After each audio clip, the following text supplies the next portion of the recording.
Coach Juwan got to play for the first time on Saturday. Was he about where you thought he was? Did he exceed expectations? Just where did you think he was on Saturday? For someone that hasn't really played in almost a full calendar year, live action, I thought he did a really good job of getting lined up, getting the defense aligned him as far as the rest of the 11 guys, and the communication part, which is what we were a little nervous about. I thought he did a great job. Made some plays, a little out of control at times, but we were pleased. We think the best is yet to come. For his first game, I thought he did a really good job. And Coach, just kind of same question on Elijah. I know he's played some before, but really got a chance to play quite a bit the other night. What did you think about him when you saw him on film? Elijah, super talented. As like a freshman, made 2 really big-time plays, and if you ask him, he probably got a minus on both of them because it wasn't exactly the way we wanted it to work. But the great part about guys that are aggressive and play with a lot of energy and play fast, they can overcome mistakes, and that's where Elijah is right now. We said from the beginning we think he has a really bright future, and I'm glad he was able to go out there, even working through some of the mistakes that he does make. He does play fast, and he's been productive in all 3 games that he's played in. So we've been very, very excited about him. Coach, we obviously still see the productivity from Jeremy Banks, but from your standpoint, what are some things that he is doing better now this year? I think that's playing under control. He's letting the game come to him a little more. I think Jeremy in the past was see it and kind of read on the run, and sometimes that got him in trouble when you were blessed with the athletic ability that he has that would maybe overrun the football or be out of position. I think he's done a much better job of reading and reacting and putting himself in position to make more plays. Jeremy playing under control is one of the best linebackers in the conference, and I think he's done that for the most part these first 3 games. We hear so much about Anthony Richardson that you have to contain him in the pocket.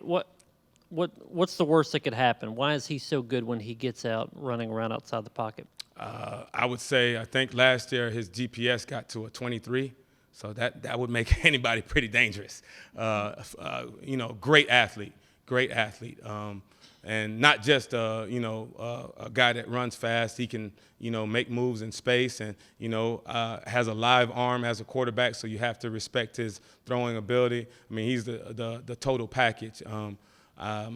I know when he gets in space, there's some design runs for him. He's a threat, along with their other 3. They have 3 very, very talented running backs, so he just adds to it. But you see the athletic ability pop off the screen, in certain plays, and he's going to be a big-time challenge for us. Jimmy, Ryan, and Brent. Coach, how would you assess your linebackers in pass coverage? I think we've gotten better. Obviously, still not perfect. I felt like we've left some plays out there, especially in our zone concept. We had a chance to get our hands on some balls and maybe even take some the other way. I think of about 2 last game. In the Pitt game, we actually were in we were in good coverage. I was about to say great coverage. We were in good coverage and actually got our hands on some balls and didn't finish the play. So I think it's still a work in progress. We're multiple, so we asked our linebackers to be in different spots on the field in our zone coverages. But I think we're getting there. We just like to see the production increase, especially with the underneath coverage in our zones. And I think Coach Heupel mentioned that he showed up at work and Aaron Beasley's already in your office. And I just wonder if Beasley's commitment is what has led him to be so successful. I think Aaron has always been a committed player. And I think for the most part, 99% of the team, 99.9% of the team is showing a higher level of commitment. I always tell those guys, that, if I'm the smartest guy in the room and I'm the only one that can make the adjustments, we're in trouble. So, Aaron comes in there. Pat Garland comes in all the time. Elijah Herring, even Jeremy and Juwan, they'll come in if they have questions. Aaron's just taking it to another level just because he knew what some of the struggles he had last year, and he's made more of a commitment to becoming a better football player all the way around. And you can see that by the way he's played in these first 3 games. Coach, you got to see a little bit of him in the first couple games too, but Caleb Perry got a little more run on defense this past week. How's he done so far, and how did he do in that particular game?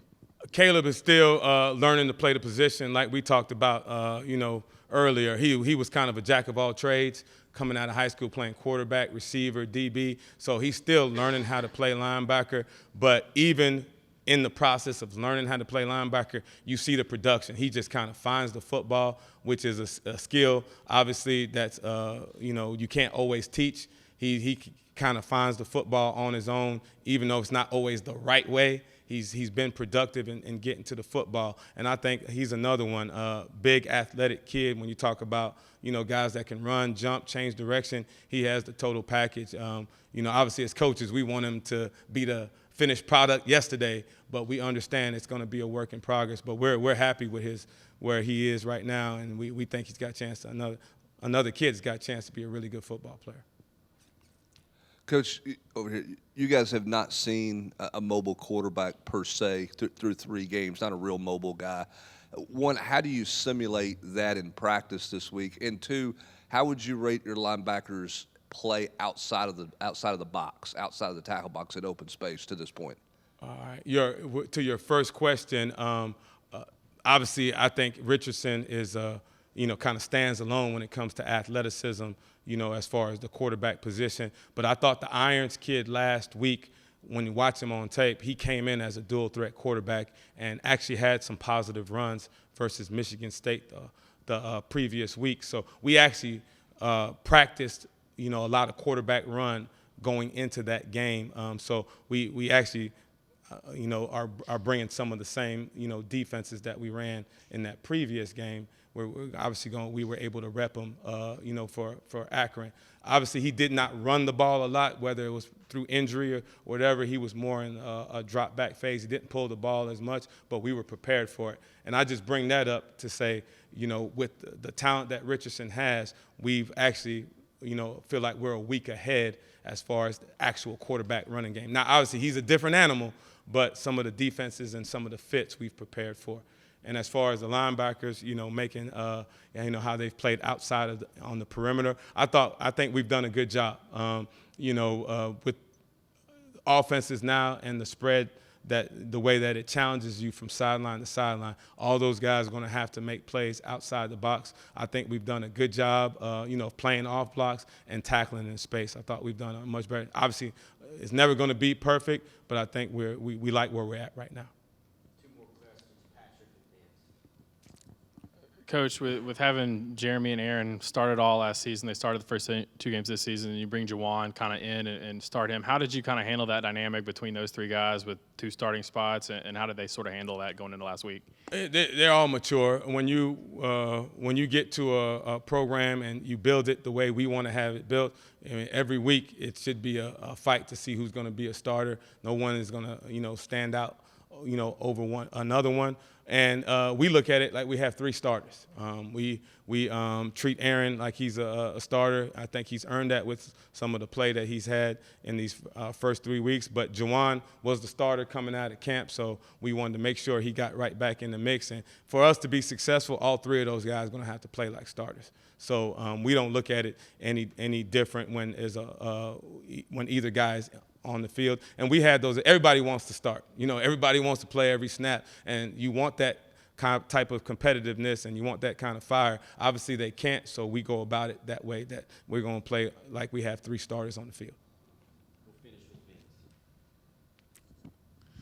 Jalen Hyatt had talked about how he hasn't done anything yet, even though he's had a great start to the season, seemingly wanting more with that success. Do you sense that with your group and this team, that as they win, as they have success, that they want to be greedy and want more of it? The success is always measured by who's the one that's saying you're successful, right?